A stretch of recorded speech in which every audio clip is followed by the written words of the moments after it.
Koloid. Koloid adalah campuran dari dua zat atau lebih yang tersebar secara merata dengan ukuran partikel terdispersi antara 1 hingga 1000 nm. Sedangkan sistem koloid adalah bentuk campuran yang keadaannya terletak di antara larutan dan suspensi dan memiliki sifat-sifat yang khas. Berdasarkan fasenya, sistem koloid terbagi menjadi dua, yaitu fase terdispersi dan fase pendispersi. Berdasarkan kedua fase tersebut, jenis koloid dibagi menjadi 8 golongan.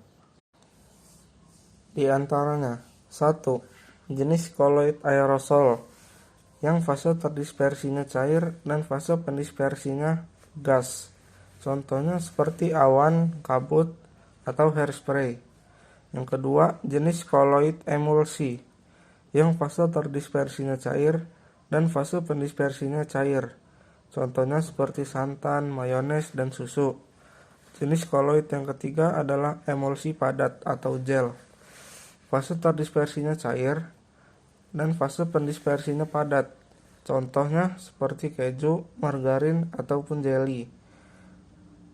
Jenis koloid yang keempat adalah buih, yang fase terdispersinya gas dan fase pendispersinya cair. Contohnya buih sabun atau krim kocok.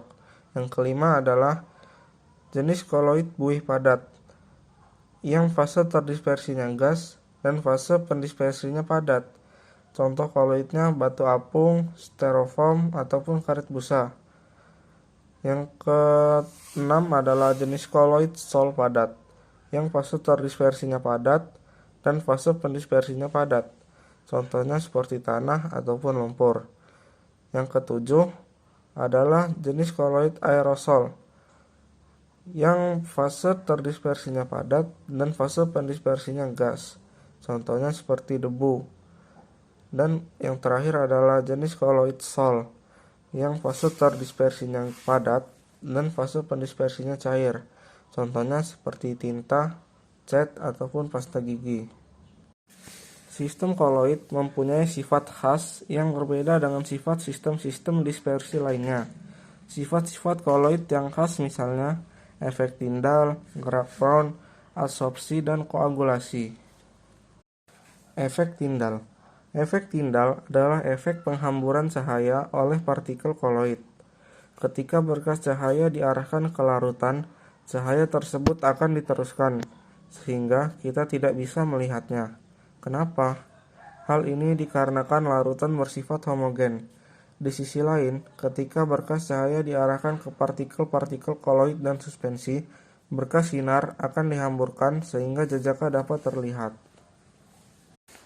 Contoh efek Tyndall dalam kehidupan sehari-hari yaitu saat di bioskop. Sorot lampu proyektor akan tampak jelas ketika ada asap rokok yang melewatinya, sehingga gambar film yang ada di layar menjadi tidak jelas. Hal ini karena adanya hamburan cahaya oleh partikel-partikel asap rokok yang menyebabkan daya tembus lampu proyektor menjadi berkurang. Gerak Brown. Gerak Brown adalah gerak acak, gerak tidak beraturan, atau gerak zigzag partikel koloid. Gerakan ini terjadi karena benturan tidak teratur antara partikel koloid terdispersi dan medium pendispersi. Benturan ini mengakibatkan partikel koloid bergetar dengan arah tidak beraturan dan jarak yang pendek. Gerak zigzag akibat benturan dan partikel pendispersi menyebabkan sistem koloid tetap stabil, tetap homogen, dan tidak mengendap. Adsorpsi. Adsorpsi merupakan peristiwa menempelnya muatan di permukaan partikel-partikel koloid. Adsorpsi terjadi karena adanya kemampuan partikel koloid untuk ditempeli oleh partikel-partikel kecil. Kemampuan untuk menarik ini disebabkan adanya tegangan permukaan koloid yang cukup tinggi. Alhasil, ketika ada partikel kecil yang menempel ke koloid, partikel itu akan cenderung tidak mudah lepas. Zat-zat teradsorpsi dapat terikat kuat, membentuk lapisan yang tebalnya tidak lebih dari 1 atau 2 lapisan partikel. Partikel koloid mampu menyerap molekul netral atau ion-ion pada permukaannya. Ketika partikel koloid menyerap ion bermuatan, ion-ion tersebut akan menempel pada permukaannya dan partikel koloid tersebut menjadi bermuatan. Koagulasi. Koagulasi adalah peristiwa terjadinya pengendapan pada koloid. Penggumpalan partikel terjadi karena adanya kerusakan stabilitas sistem koloid atau karena penggabungan partikel koloid yang berbeda muatan, sehingga membentuk partikel yang lebih besar.